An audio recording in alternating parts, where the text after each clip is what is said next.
Tenemos una industria bien avanzada en su recuperación, en molinos, calderas, fábricas, una industria remasterizada totalmente. Miren todo lo que hemos logrado en escasamente 2 años y en nuestro primer año lo logramos, de reactivar la industria gracias a la confianza del presidente Nicolás. Primero 300, después 500 y tanto, ahora la meta son 800,000, de lo que es el milagro económico de Majaguas.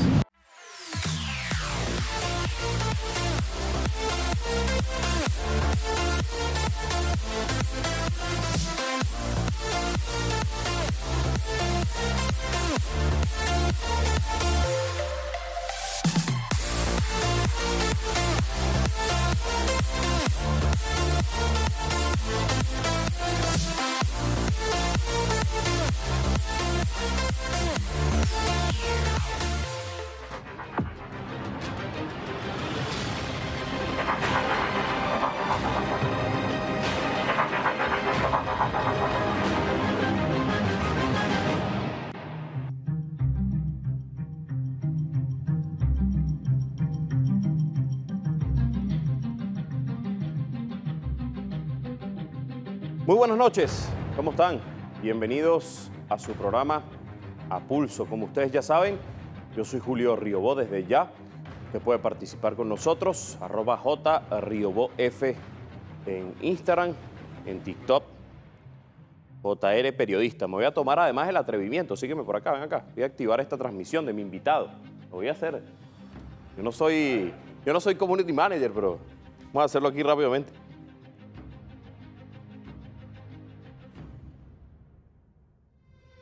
Ajá. Ahora sí está. Bueno, recuerde, puede participar con nosotros, @JRiobóF en Instagram, en TikTok, JR Periodista, pendiente de los ponches, señor director. Puede ser que yo haga un movimiento allí y usted se pierda. Pendiente. Y además, usted nos puede enviar una nota de audio al 0412-334-5488. Le repito, 0412-334-5488.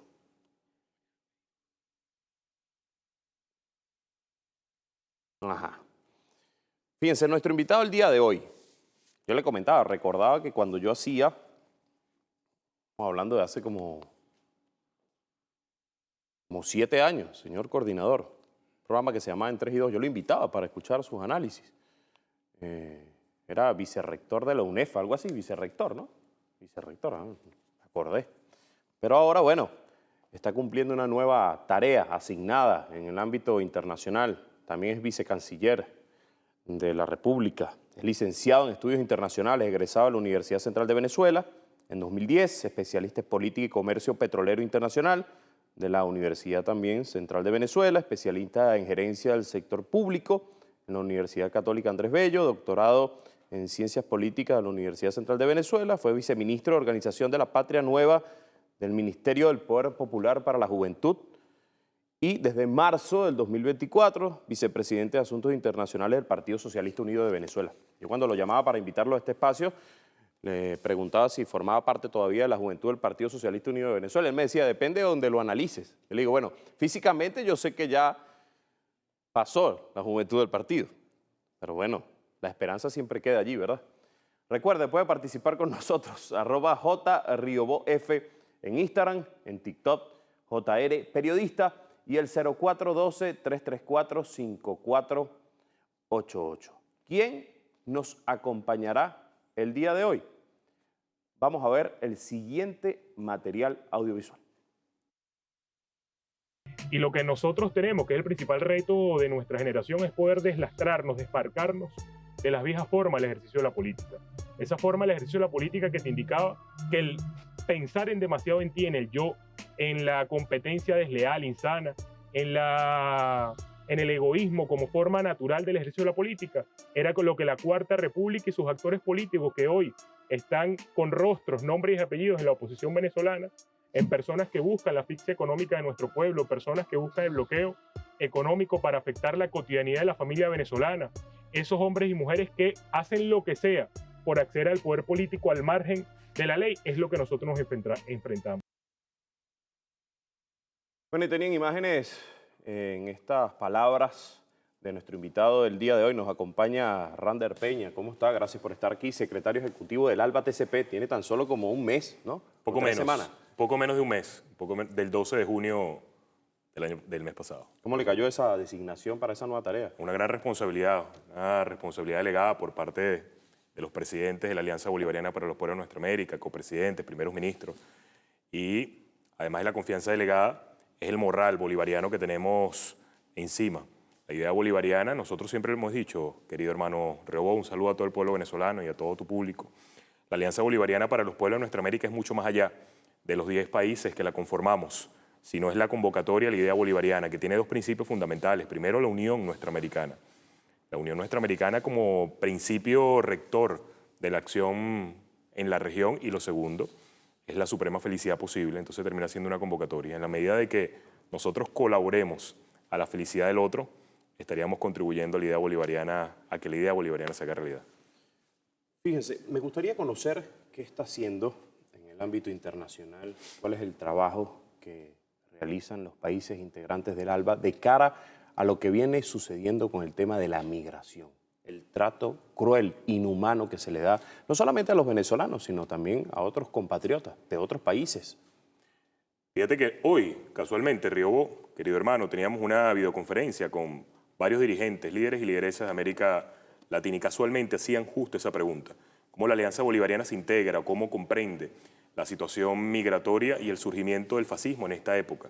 Ya ese tema lo podemos dejar más adelante, pero voy a focalizar el esfuerzo en el tema migratorio. Nosotros hemos visto, particularmente con la migración venezolana, que ha tenido distintos episodios, pero los más horrendos se han visto desde el año 2017 y 2018 para acá, cuando nosotros empezamos a ver las campañas de odio, de estigmatización, de xenofobia, de discriminación en distintas partes de América Latina. Por eso es que en el año 2018, no por coincidencia, sino por una visión clara a tiempo que tuvo el presidente Nicolás Maduro, crea el Plan Vuelta a la Patria en aquel momento, producto de todo lo que nosotros empezábamos a ver.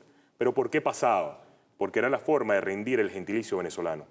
El enemigo de la patria, el enemigo de Venezuela, necesitaba algo que pudiera hacer rendir, deprimir, hacer bajar la cabeza a los venezolanos y a las venezolanas. Y empezó con esa campaña de odio, de estigmatización, de xenofobia, que se ha tenido distintas versiones en los últimos tiempos, pero se ha agravado puntualmente con todo lo que nosotros estamos viendo, que ha llegado un momento donde no es tolerable. No lo ha sido antes y en este momento es muy intolerable. Hablo puntualmente con lo que han sido la separación de niños, niñas, adolescentes de sus padres. Eso no es otra recuerda cosa. la historia de Maykelis Espinosa. Bueno, pero como la todo historia... lo que se hizo para recuperar a Maykelis. Ahora resulta que son más de 18 infantes que están siendo secuestrados en los Estados Unidos, que se los quitaron a sus padres. Lo de Maykelis Espinosa, la vuelta y el reencuentro familiar es una victoria del pueblo venezolano, el presidente Nicolás Maduro, es una victoria de la paz, una victoria de la familia. Pero como Maykelis, tú muy bien lo has dicho, suceden con muchos niños en este momento. Niños que son víctimas del secuestro institucionalizado por parte de los Estados Unidos, que sin ningún tipo de moral, sin ningún tipo de dolor, separan a las familias, y muchos de ellos pretenden hacer negocios con niños, niñas, sobre todo menores de 3, 4 años, 2 años. Eso es un modus operandi, Riobó, porque esta edad es coincidente con un momento de tu vida donde tú no la vas a recordar, seguramente no la vas a recordar, y que te puedan separar de tu familia y entregar a otra familia a los 2 años, 3 años, además de perverso, es un negocio perfecto para quien lo pretenda.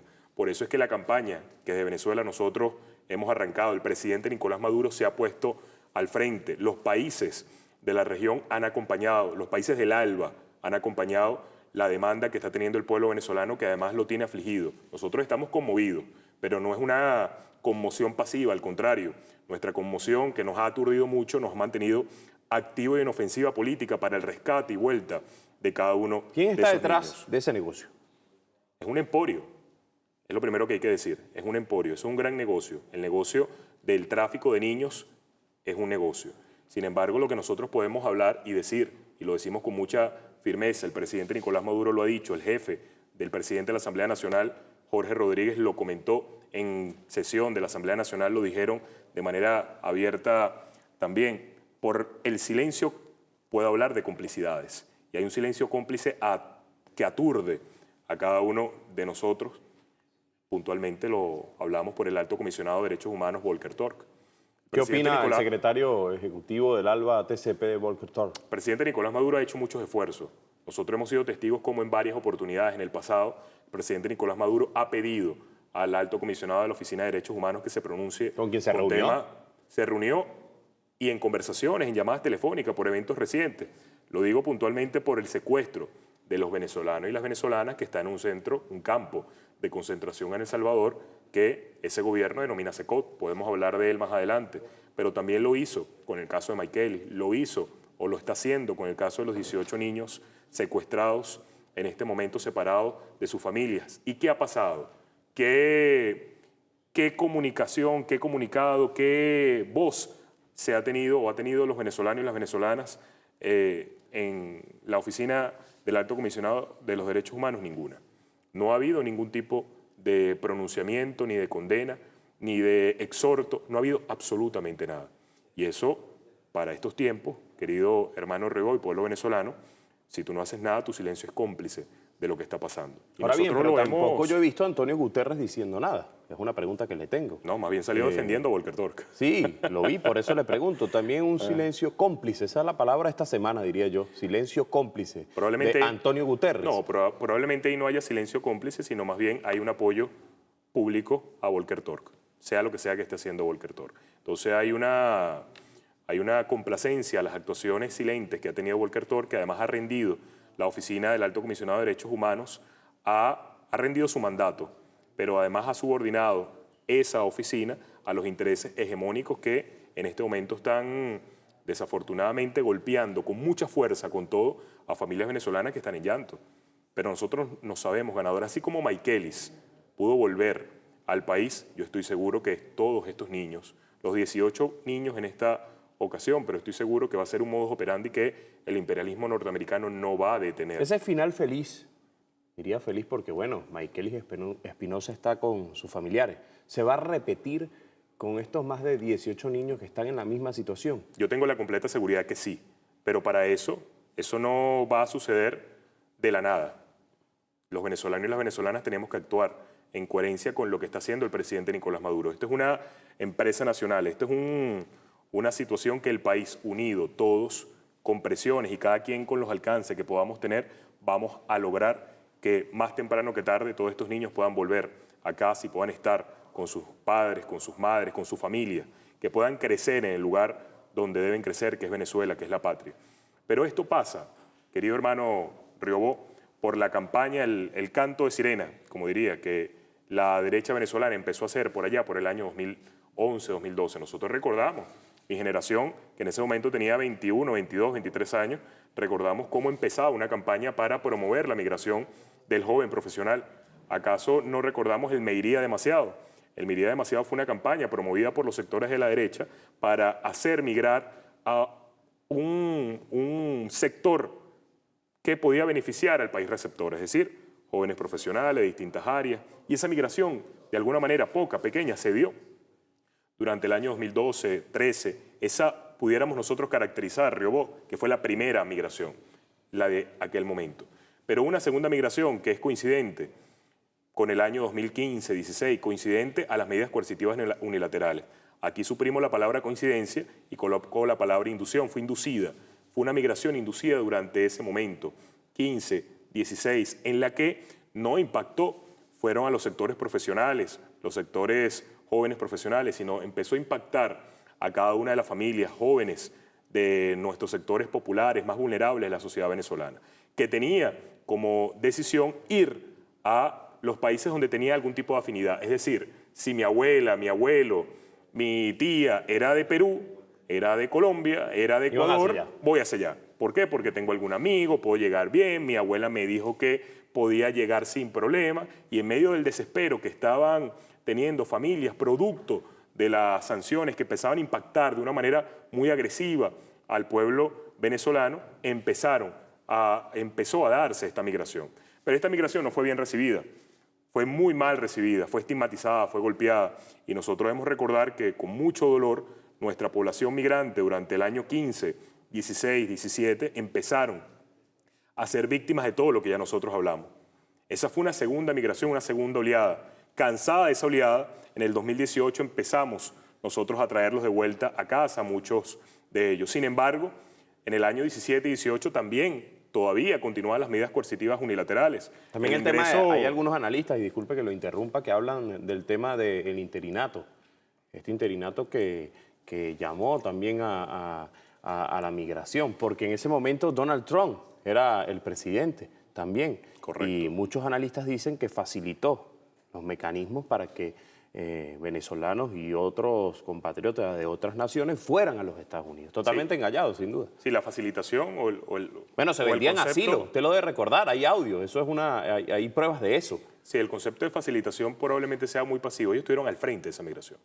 Ellos terminaron haciendo negocios con la migración y terminaron poniéndose al frente en su condición de coyotes. Ellos se pusieron su verdadero rostro, se quitaron la careta de cualquier cosa que pretendieron en aquel momento ser y empezaron a cobrar por todo este tema migratorio y todo.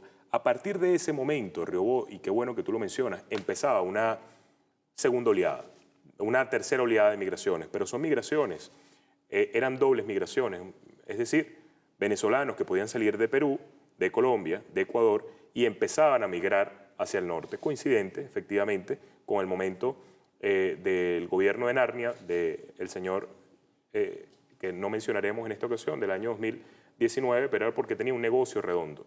Ofrecía con sus contados, ¿no? Con los contados que tenía, con los pseudos embajadores que tenía en cada uno de estos países, que eran los principales lugartenientes, los operadores políticos del negocio, ellos les vendían la posibilidad de llegar a salvo a los Estados Unidos, pero a cambio tenías que pagar. Terminabas tú arruinando los pocos ahorros que esos venezolanas podían haber tenido durante ese tiempo y ellos emprendieron un nuevo camino. Por eso que nosotros recordamos durante el año 19, durante el año 20, las terribles situaciones en el marco de la selva de Darién. Fue promovido por la oposición venezolana, fue promovido por la derecha fascista inescrupulosa que buscaba del dolor venezolano, el dolor ajeno, hacer negocios. Pero afortunadamente, y debemos decirlo, bueno, luego vino la pandemia, recordamos, y la pandemia llegó no para sustituir los problemas que ya teníamos, sino para acrecentarlos, agravarlos. Y las campañas de estigmatización venían acompañadas con la situación de pandemia en la que había una especie de toque de queda mundial, global, en la que ni venezolanos ni nadie podían con libertad salir, pero los venezolanos tenían una situación agravada, que era que las campañas promovidas en el pasado ya generaban un efecto importante. Todas las acciones de criminalidad eran asociadas a los venezolanos y a las venezolanas, año 2019, año 2020, año 2021, y empezó un episodio de ansiedad de los venezolanos y las venezolanas que estaban en cada uno de estos países. Por eso es que nosotros en el año 2021-2022, querido hermano Riobó, nosotros empezamos a ver los primeros números de migración en reversa positivos. Es decir, eran más la cantidad de personas que venían al país que la cantidad de personas. ¿Cuántas personas han retornado desde el Plan Vuelta a la Patria, desde que se creó, y cuántas han retornado este año 2025? Por distintos medios, es decir, Plan Vuelta a la Patria, por medio propio, por tierra. Nosotros tenemos reporte que desde el año 2018 a la fecha han retornado más de 1.3 millones de venezolanos. Es una cantidad impresionante. Son venezolanos que han decidido volver a su país para juntos, entre los venezolanos, construir el país que queremos, el país que soñamos, el país que necesitamos. Eso es algo muy bueno porque además desde Venezuela nosotros siempre le hemos dicho, aquí señor, señora, usted que nos ve, en cualquier parte de América Latina donde pueda estar o cualquier parte del mundo, aquí en su país hace falta. A diferencia de las campañas de odio promovidas por la derecha en toda su forma, que siempre desprecian al venezolano, nosotros no debemos olvidar lo que Julio Borges decía sobre el venezolano y el migrante venezolano. Lo definía, lo categorizaba como una plaga. Así piensa la derecha venezolana sobre cada uno de los venezolanos y las venezolanas. Nosotros, por el contrario, que entendemos lo que nosotros somos y el poder que tiene nuestro pueblo, creamos todas las condiciones para el reencuentro de la familia. ¿Se tiene la cifra de este año cuántas personas han retornado al país? Han sido varias miles, solamente que ahí tú tienes que sumarle no solamente el Plan Vuelta a la Patria, sino todos los que entran por vía propia, por vía C, es el registro que tenemos en global. Tendría que desagregarlo, que van más de 1.3 millones de venezolanos desde el 2018, que es el inicio del Plan Vuelta a la Patria, hasta este momento. Ahora bien, si la Asamblea Nacional califica, usted me puede corregir el término, como persona no grata a Volker Torr, ¿qué tan importante es tener la Oficina de Derechos Humanos, por así llamarlo, esa oficina en Venezuela? En una oficina que rinda su mandato, los intereses de un país que además utiliza el poder hegemónico o imperial que puede tener para hacer daño, para secuestrar, para hacer sus atrocidades, pareciese no tener demasiado sentido. Nosotros sí creemos, querido compañero Riobó, es importante que lo digamos con mucha firmeza, nosotros creemos en un marco multilateral donde podamos encontrarnos los distintos países en condición de igualdad para poder evitar lo que son los desequilibrios, para poder evitar las injusticias. Pero el esquema multilateral, el escenario multilateral tiene que servir. Los países tenemos que hacerla servir, porque precisamente el derrumbe o el quiebre del mundo del sistema multilateral lo quiere quien está viendo que sus privilegios se están viendo impactados y afectados. Lo digo puntualmente por algo que es importante también mencionar. Nosotros todo lo que estamos viendo, y es lo que son las conclusiones a las cuales nosotros hemos llegado, hermano, lo estamos viendo producto de que hay un imperialismo en decadencia. Hay un concepto usado por Nico Polanzas cuando habla del fascismo que dice que el fascismo no es otra cosa que el estado de excepción del imperialismo en decadencia. Cuando ese imperialismo se ve comprometido en sus privilegios y ha perdido espacio dentro del tablero geopolítico, empieza a hacer algunas cosas que en un sistema de juego justo no la hubiese hecho. ¿Hay un resurgir del fascismo? Indudablemente sí. Nosotros lo que creíamos derrotado durante la segunda mitad del siglo XX, lo que nosotros vimos es que tuvieron un respiro, tomaron un respiro, se rehicieron, reagruparon y con nuevos métodos y formas están pretendiendo resurgir en esta etapa del siglo XXI. Lo vemos claramente en América Latina. En América Latina nosotros vemos como actores como Milei, como Noboa, como Bukele, sus actitudes son completamente fascistas. Y cuando nosotros, fascistas practicantes de la necropolítica, y esto es importante que lo sepamos, fascistas practicantes de la necropolítica. ¿Qué es la necropolítica? Riobó, la necropolítica es el derecho divino que algunos creen que tienen para tomar la decisión de quién vive y cómo vive alguien, o quién muere y cómo muere alguien. Y eso es lo que nosotros hemos visto. Nosotros hemos visto que desde el norte y con todos estos países que también nosotros hemos mencionado, Argentina, Bukele, Noboa, Eso es Milei. aplicable en lo que sucede en el campo de concentración del SECOT, por ejemplo, ese término, necropolítica. Exactamente lo que está sucediendo. Allí, además de la violación de la soberanía territorial que El Salvador o Bukele está teniendo con su propio territorio, tras la extraterritorialización de una cárcel norteamericana en territorio El Salvador, que eso ya es un tema legal, ya él seguramente más adelante su propia gente en El Salvador e incluso en los Estados Unidos le pasarán algún tipo de factura. Desde el punto de vista político, nosotros vemos la aplicación de la necropolítica y la vemos con esta situación que vemos. Fíjate, hay una expresión también del derecho romano arcaico, se llama homo sacer.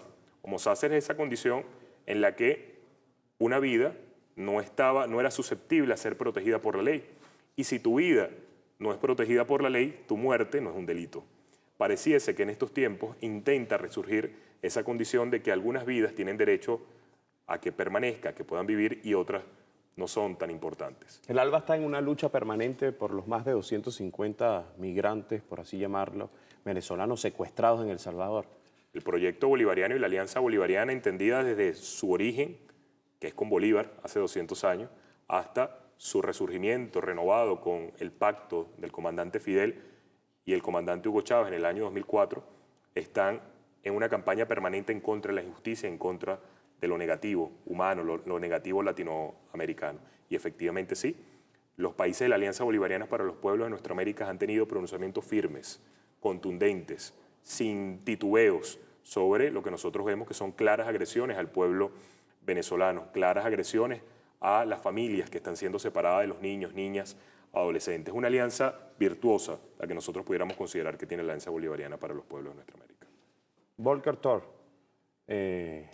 Antonio Guterres, Organización de Naciones Unidas. ¿Por qué otros organismos internacionales callan? ¿También tienen silencio cómplice? Creo que tiene mucho miedo. Tiene mucho miedo porque además parte parte de un principio. Dime quién te paga y te diré a cuáles intereses Además le que puedes todas responder. hacen vida en los Estados Unidos. Todas, Sus sí. sedes principales. Las sedes principales sí. Sí. Las sedes principales sí. Entonces dime quién te paga y te diré a quién le responde o qué intereses tú respondes. Nosotros, insisto, la voluntad política del presidente Nicolás Maduro nos ha llevado y nos ha conducido a una política exterior exitosa, asertiva, que el esfuerzo para el fortalecimiento del escenario, el sistema multilateral, es una norma, es un principio de la política exterior. Por eso es que Venezuela, y debemos nosotros recordarlo, es firmante y fundador de la organización Amigos de la Carta de las Naciones Unidas, que es un grupo de países que la componen, que buscamos rescatar precisamente la esencia, la naturaleza propia del sistema de Naciones Unidas. Nosotros somos creyentes que un sistema multilateral fortalecido, robustecido, impedirá el paso de enemigos de la humanidad o de quienes pretendan hacer uso del poder relativo que pueda tener para hacer de las suyas y generar predominios ya sea regionales o globales. Nosotros creemos en eso. Nosotros siempre vamos a favorecer y a potenciar, facilitar, promover todos los aspectos positivos, lo vamos a hacer en favor de un sistema multilateral inclusivo, justo. Pero cuando nosotros vemos que se cometen claras injusticias, no nos vamos a quedar callados. Fíjese, en el ámbito internacional, usted que lo maneja más que yo, han tratado de plantar una matriz de opinión desgastada. Yo diría que tres. Lo primero es decir, el tema del Tren de Aragua, que ya se ha ido perdiendo esa narrativa. También está la narrativa del Cartel de los Soles, una narrativa también creada. Y está la narrativa ya más desgastada, que es el tema de una dictadura en Venezuela, que ya está desgastada. Pero hablando de algunos organismos internacionales donde Venezuela no dice presente, que es la Organización de Estados Americanos, yo estuve viendo hace unos días una declaración que dicen que van a declarar el Tren de Aragua como una organización terrorista, siguiéndole el juego también a los Estados Unidos. ¿Qué responde el secretario ejecutivo del ALBA TCP sobre esta apreciación de este organismo del cual Venezuela no forma parte? Es un plan que tiene distintos momentos, que es para afectar la imagen del país, para buscar deteriorar o para tratar de cambiar la percepción que se tiene sobre el país y contrastarla con la propia realidad. Pero es un plan viejo, no es de ahora. Cuando digo que es un plan viejo, es que a Venezuela se le ha acusado de ser un narcoestado, un estado facilitador del delito, un estado corruptor, un estado que persigue a sus ciudadanos y por eso la migración de venezolanos y venezolanas. Y sobre cada uno de estos aspectos va generando todo un conjunto de matrices de opiniones. Hay un absurdo completo sobre el tema del Tren de Aragua que han intentado por distintas vías inocular dentro del imaginario comunicacional en todas partes de América Latina y del mundo. ¿Pero por qué lo hacen? ¿O qué es lo que buscan? Buscan decir que las organizaciones criminales están dirigiendo a Venezuela para luego poder justificar cualquier tipo de agresión, ya sea real o discursiva. Eso es parte de la componente. Ellos necesitan crear el relato y es el relato que se va construyendo. Pero ¿cuál es la verdad de todo esto? La verdad de todo esto es que el Tren de Aragua, existente en algún momento del pasado, fue derrotado por completo y extinguido en Venezuela. Más bien, para nosotros es una gran vitrina en Venezuela, me refiero, y todo lo que fue el gran esfuerzo, el aparato de seguridad que pudo extinguir a esta banda criminal y no existe. Pero ese relato, bien oportuno desde afuera, siempre es usado para golpear, para calar, porque además pasa algo, que las redes sociales además lo favorecen, que hay una confusión entre viralidad y veracidad. Algo muy viral, quien lo recibe lo puede definir como algo cierto. Entonces, tú que eres tu receptor en cualquier parte del mundo, incapaz de contrastar la verdad de lo que puede pasar en un país en particular, terminas consumiendo lo que puedes ver como algo cierto. Si sobre Venezuela dicen A, B, C, y no puedo ir para allá por las razones que sea, o está muy lejos, qué sé yo, yo creo que lo que dicen sobre Venezuela, A, B, C, es lo correcto. Esa es termina siendo una infodemia, la dictadura de las redes sociales que termina imponiendo sus matrices, pero no es otra cosa, querido hermano Rioboy, tú eres comunicador y sabes mucho más que eso, más que de eso que yo, que es como un esquema neogoebbeliano, adaptado de Goebbels en otra hora, en estos tiempos a partir de estos amplificadores que ahora nosotros llamamos redes sociales y que es una ventana que los incautos podemos pensar que siempre dice la verdad. La verdad está en peligro de extinción. La verdad para ellos es un acuerdo. Y han acordado, para ellos la verdad termina siendo la mentira más eficiente. Y como su mentira más eficiente buscan que no tengan ningún tipo de fisuras, y para eso terminan corrigiendo las fisuras que puedan tener a partir de los medios de comunicación. La gran fisura que tienen, que es un boquete gigante, que es cuando vienes a Venezuela y contrastas la realidad.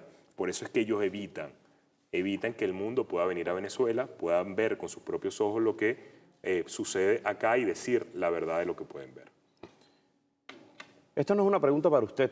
Yo se la haría a Volker Turk también, si tuviese la oportunidad, o de repente a Antonio Guterres. ¿Por qué no decir nada? Pero lo podemos analizar. ¿Por qué no decir nada de la cárcel de Alcatraz, que está rodeada de cocodrilos, caimanes, de reptiles? Y sí decir el tema de violación de derechos humanos, pero eso no es una violación de derechos humanos. Y ya inauguraron esa cárcel esta semana, ha sido noticia. Y van a llevar a un conjunto de migrantes para allá. ¿Qué quieres que te diga que no sepas? Su análisis, a ver. ¿Por qué Volker Turk no dice nada de esto, Antonio Guterres? Porque Volker Turk tampoco dice nada de el genocidio en Gaza. Son muchas cosas las que calla Volker Turk. Siendo el mismo silencio cómplice. Cuando tú dices, mira, puedes hablar de cualquier cosa, pero no puedes hablar de lo que me interesa, hablo desde la condición del hegemón que impide que funcione de manera justa algunas oficinas del sistema de Naciones Unidas. Puntualmente hablo del silencio que aturde del Alto Comisionado de Derechos Humanos, parte de la misma situación. Puedes hablar de cualquier tema, pero de estos no. De los temas que le interesan a la potencia hegemónica, hay un red flag, una línea roja además que tú no puedes cruzar, y eso es lo que termina pasando. ¿Qué decir de aquellos que hacen política con P minúscula? Aquellos que hacen política con P minúscula en Venezuela, aquellos que hacen política con P minúscula en el exterior y atacan a nuestro país, que se alegran porque un migrante venezolano esté secuestrado en El Salvador, que se alegra porque existan más de 18 niños siendo alejados de su familia. El doctor Jorge Rodríguez decía, yo lo comentaba en otra entrevista que estaba haciendo, muy interesante, un titular que decía que Estados Unidos estaba sepultando la infancia de esos niños venezolanos. ¿Usted cree que es correcto, preciso, concreto? Yo creo que el presidente de la Asamblea Nacional, Jorge Rodríguez, tiene toda la razón. Y aquellos que hacen política, como tú lo dices, con P minúscula, además de ser intrascendentes, seguramente la historia los barrerá, pero hacen mucho daño. Mientras tanto, mientras que son barridos, nos corresponde a nosotros hacer lo que nos corresponda para ponerlo en el justo lugar de la historia que les corresponde estar, como el enemigo de la patria, el enemigo del pueblo, el enemigo de la familia, el enemigo de los niños y niñas de la patria, el enemigo de todo lo positivo venezolano. Eso es lo que ellos son. Tanto los cooptados nacionales, que terminan teniendo su alma en otro país, como los extranjeros que buscan siempre hacer de las suyas para golpearnos, para golpear a la familia venezolana. No podrán, como no han podido nunca, no podrán. No han podido ni podrán. Es lo que nosotros le podemos decir a cada uno de ellos. Mientras tanto, afortunadamente, al frente de este país, al frente del proyecto bolivariano, está una persona, el presidente Nicolás Maduro, junto al alto mando político de la Revolución Bolivariana. Con sabiduría han sabido lidiar y sortear las grandes amenazas que hemos tenido a lo largo de todo este tiempo, y la conclusión siempre ha sido la misma: salir victorioso el pueblo venezolano y salir derrotado los enemigos de la patria que hacen política con P minúscula. Fíjese, el próximo 24 y 25 de julio se realizará la Cumbre de los Pueblos por la Paz y contra la Guerra. ¿Quiénes van a asistir a Venezuela? ¿Por qué realizar esa cumbre en una fecha tan importante? Eso fue una iniciativa propia de la Internacional Antifascista. La Internacional Antifascista, convocándose en reunión virtual y viendo todas las situaciones que venían sucediendo en el mundo, en América Latina, en Medio Oriente, en todas las partes, en distintas partes, y atendiendo el llamado que el presidente Nicolás Maduro colocó de manera pública en carta, indicando el presidente Nicolás Maduro en convocar una cumbre internacional por la paz y en contra de la guerra, donde jefes de Estado pudieran discutir los distintos temas que importan a la humanidad, a los pueblos, acudiendo también, atendiendo ese llamado, hacen lo propio, hacen lo que les corresponde. Y ante esa cumbre convocada por el presidente Nicolás Maduro, la Internacional Antifascista alza la mano y dice: nosotros queremos convocar la cumbre de los pueblos de la Internacional Antifascista por la paz y en contra de la guerra. Y han indicado que no hay mejor espacio, ni mejor lugar, ni mejor día, hora que en Venezuela durante el día 24 y 25 de julio. La conclusión salta a la vista. 24 de julio es el nacimiento de Bolívar. Bolívar con todo lo que implica para la historia latinoamericana y mundial, pero además estamos en las vísperas de dos eventos que también son muy importantes. Me refiero a un año de la victoria de la paz, la victoria del pueblo venezolano, la victoria del presidente Nicolás Maduro el 28 de julio, pero también el 29 y 30 de julio, que fue la derrota, es un año de la derrota del fascismo, del intento del fascismo de tomar el poder político a través de la violencia. Entre ambos momentos de Bolívar a Chávez seguramente va a haber un conjunto de actividades, pero además, por alguna de esas coincidencias... Usted me dice seguramente para no decirme cuáles son las actividades. Porque sé que se están armando, porque además, por alguna de esas coincidencias de la vida que quedará registrada en la historia, el 27 de julio sabemos lo que pasará. El pueblo venezolano irá a elecciones en paz para elegir a sus gobernantes municipales, alcaldes y alcaldesas, pero también nuestra juventud saldrá a elegir el proyecto que más pueda beneficiar a esa juventud, ese territorio comunitario específico, que es la consulta popular para elegir a los proyectos de la juventud. Fíjate ¿El chavismo va a arrasar como el pasado 25 de mayo? Arrasaremos. Usted estuvo muy cerca de la campaña de la gobernadora, si no me equivoco, del estado Aragua. De Aragua, Estuvo allí sí, haciendo sí. un acompañamiento como integrante del Partido Socialista Unido de Venezuela. ¿Va a arrasar también el chavismo en las elecciones del próximo 27 de julio? ¿Cree lo mismo usted que dice, bueno, si no se ponen las pilas vamos a ganar gobernaciones como alcaldías como Chacao, como Baruta, como El Hatillo? Yo creo que la victoria será mucho más arrasadora que la del pasado 25 de mayo, porque además nosotros tenemos una oposición cada vez más rendida. Es una oposición que se está viendo, primero internamente se ven boicoteadas entre ellos, pero además se ven sin ningún tipo de apoyo popular, por una razón. El pueblo venezolano vio lo que la derecha venezolana era capaz de hacer, incapaz ellos de reconocer la victoria el pasado 28 de julio. ¿Qué hizo la derecha venezolana? Terminó convocando a los más extremistas a la violencia, a la calle, a matar a personas sin ningún tipo de escrúpulo. El pueblo venezolano, viendo eso, señalando además a quienes fueron artífices de esa convocatoria, ellos dijeron: nosotros no queremos nada con ellos. Y ese no querer nada con ellos se los cobraron el 25 de mayo y va a pasar el próximo 27 de julio. Fíjate que es un ciclo perfecto, es como una victoria perfecta para la paz, que arrancó el 28 de julio y va a cerrar ciclo electoral el 27 de julio, con el Ejecutivo, los poderes regionales y los poderes municipales. El ALBA también está en la economía y está en la ciencia. ¿Qué está pasando con AgroAlba? ¿Qué va a pasar con la inteligencia artificial? Yo vi uno de estos días al presidente hablando de esto, muy interesante su exposición, para también decirle un análisis del día de hoy, pero contésteme ese interrogante. ¿Cómo ha avanzado el AgroAlba? Sé que se reunieron aquí en Caracas, porque usted no era todavía el secretario ejecutivo del ALBA, ahora sí tiene esa tarea. También vamos a hablar de las nuevas tareas que hacer en el ALBA, porque cada quien tiene su visión al frente de cualquier organismo, más allá de la discrecionalidad, de la importancia de cada uno de los líderes como Nicolás Maduro.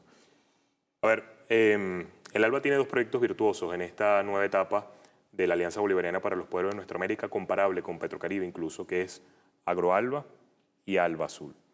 Hay dos grandes demandas humanas, siempre la han habido. Uno el tema energético y otro el tema agroalimentario.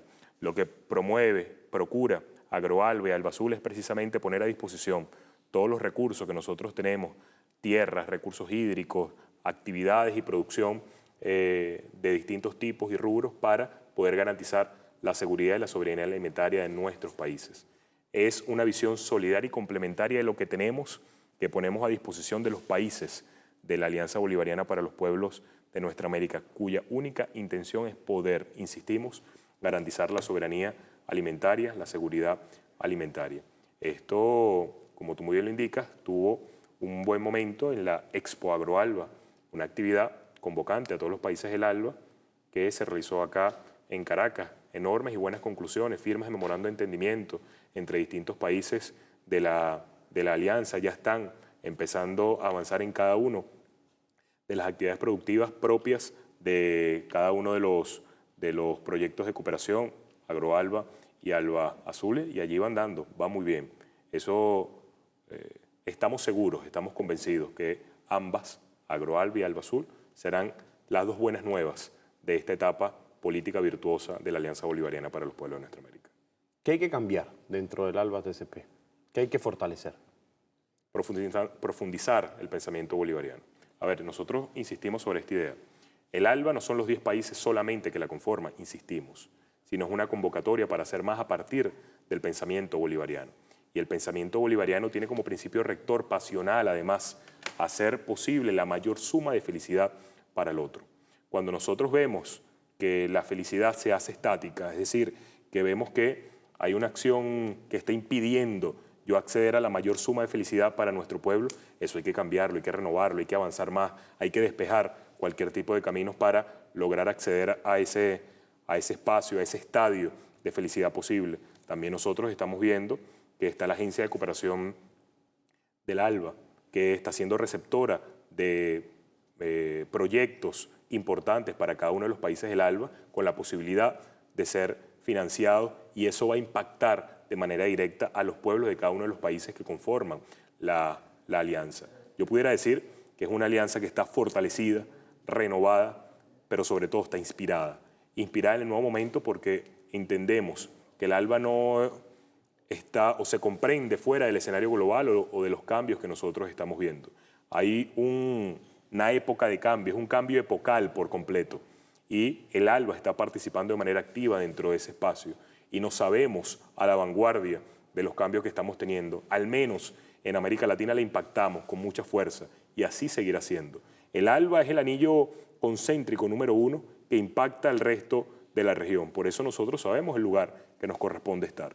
Es un lugar que permita estar a la velocidad que los pueblos quieren que estemos y ponerle un motor al resto de los países de América Latina para que no se queden atrás y nadie se quede atrás. Fíjese, el día de hoy el presidente Nicolás Maduro estuvo en una expo de China-Venezuela, no sé si lo vio, ahí en La Carlota, y hacía una reflexión hablando del tema de Estados Unidos, porque también Venezuela emitió un comunicado muy importante felicitando al pueblo norteamericano por la lucha de la independencia, como ellos lo celebraban. Y el presidente decía, bueno, en Venezuela también toca celebrar la independencia. Era un mensaje claro de la independencia y la autodeterminación del pueblo que debe ser respetada por los gobiernos de Estados Unidos. Pero allí el presidente también pedía, o en ese comunicado se solicitaba, máximo respeto a la migración.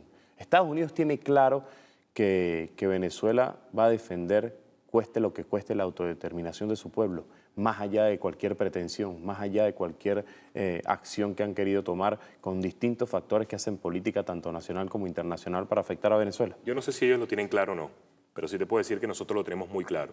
Nosotros no vamos a descansar, ni doblegar, ni dejar de hacer lo que tengamos que hacer en favor de nuestros pueblos, en favor de cada hombre, de cada mujer, de cada niño, de cada niña, independientemente de donde esté.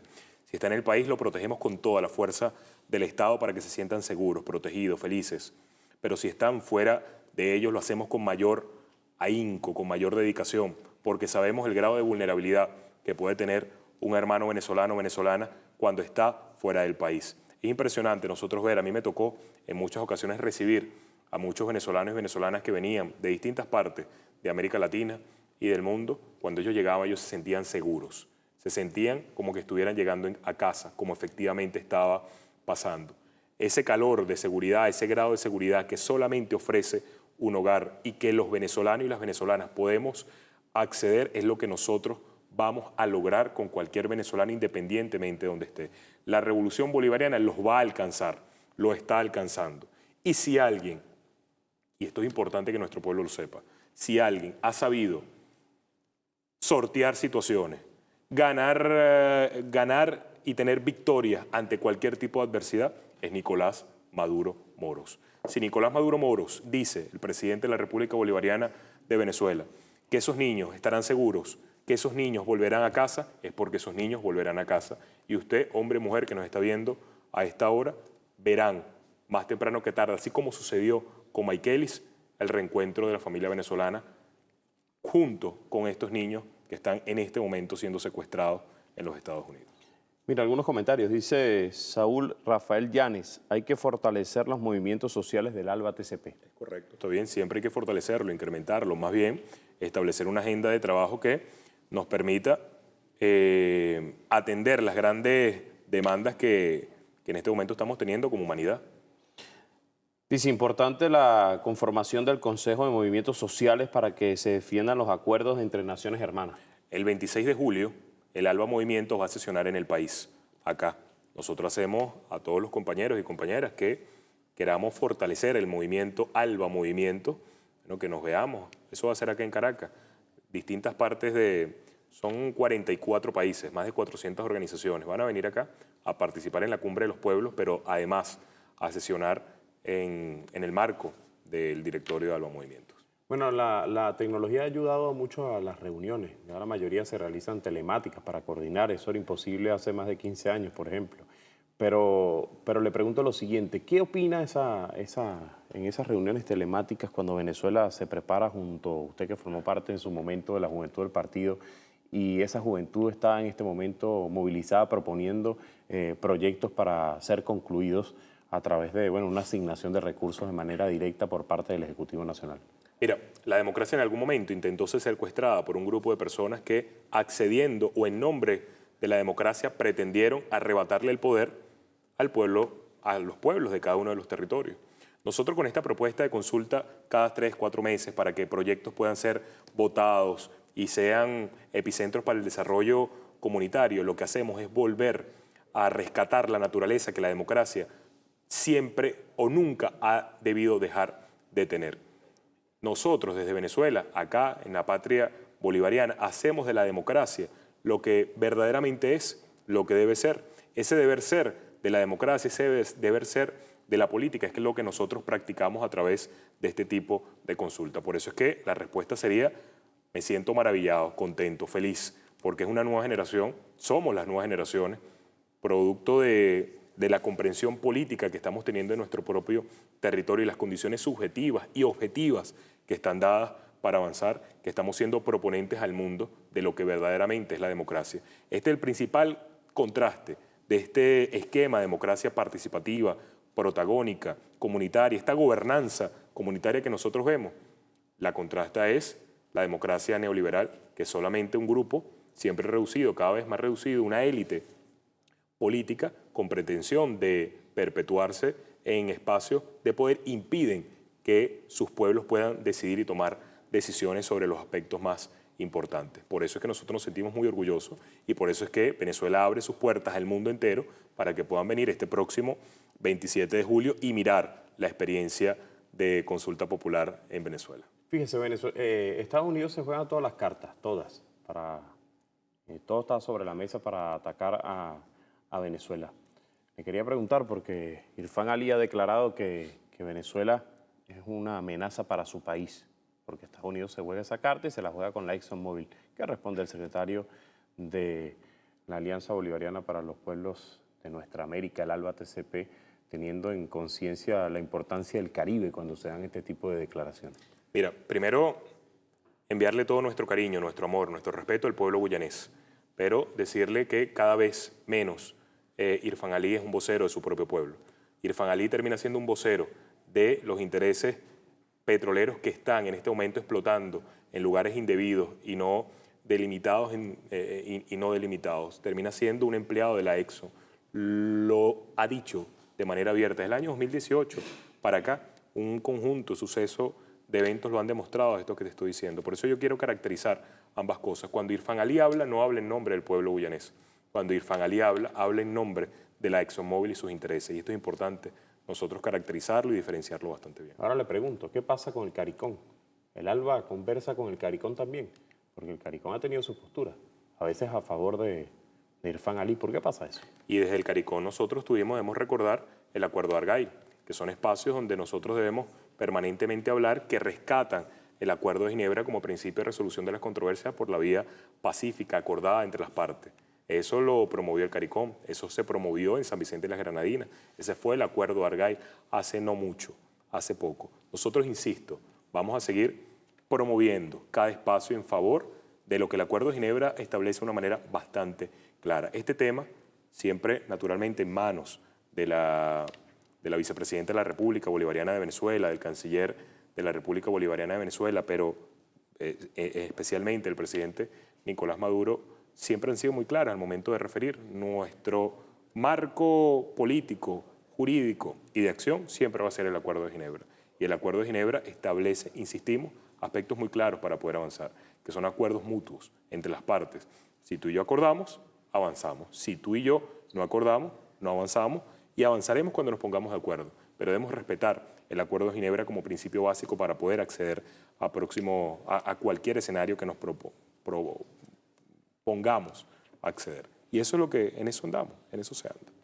El presidente Nicolás Maduro la noche de ayer también sostuvo un encuentro con funcionarios colombianos muy importantes, con el embajador además de Colombia en Venezuela. ¿Por qué es tan complicado establecer, se lo digo eso porque ya se han dado algunas conversaciones, el presidente Gustavo Petro ha dicho, bueno, vamos a hacer una zona económica especial binacional entre Venezuela y Colombia, pero no se logra concretar? ¿Qué falta allí? Mira, debemos también recordar y ver la historia pasada.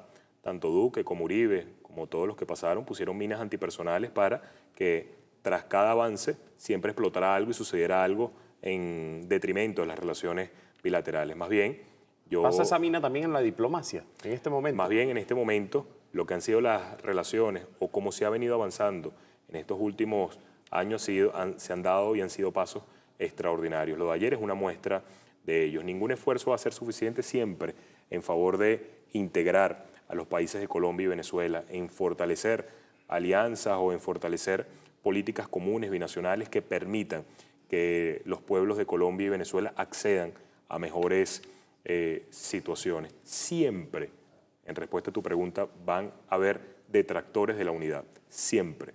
Siempre van a haber detractores del sistema multilateral. Siempre van a haber detractores de la justicia, de lo bueno. Pero siempre vamos a ver conspiradores también de la unidad. Siempre vamos a ver conspiradores de lo bueno. Nosotros somos conspiradores abiertamente de lo bueno. Somos conspiradores de la felicidad del pueblo venezolano, somos conspiradores de la felicidad del pueblo colombiano, el pueblo latinoamericano.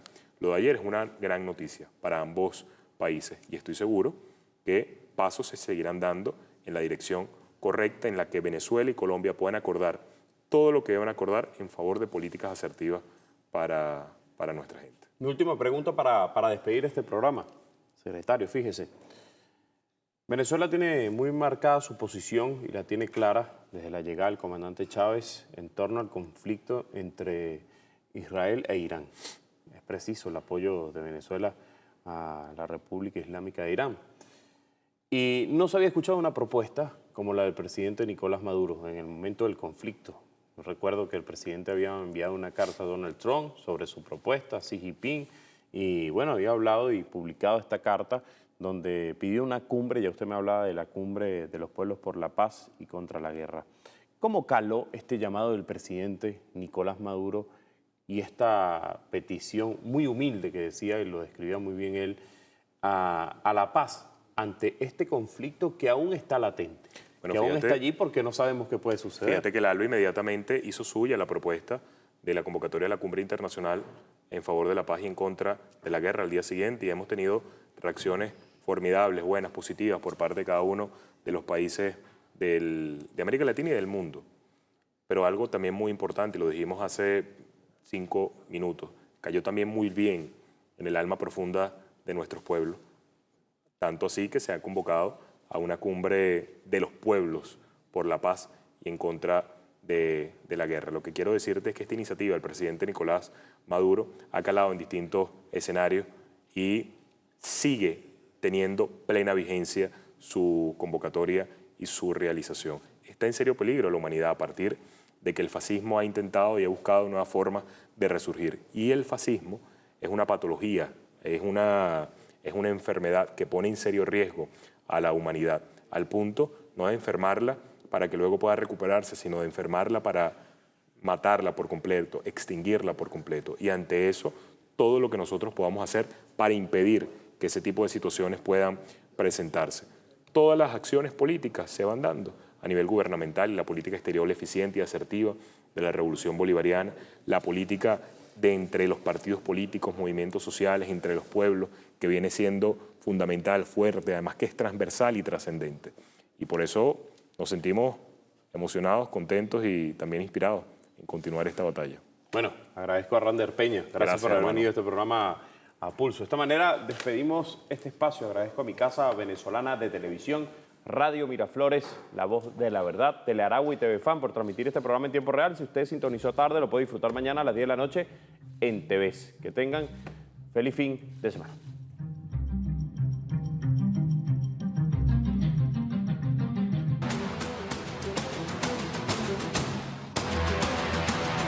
Tenemos una industria bien avanzada en su recuperación, en molinos, calderas, fábricas. Una industria remasterizada totalmente. Miren todo lo que hemos logrado en escasamente 2 años y en nuestro primer año lo logramos. De reactivar la industria gracias a la confianza del presidente Nicolás. Primero 300, después 500 y tanto, ahora la meta son 800.000. De lo que es el milagro económico de Majaguas.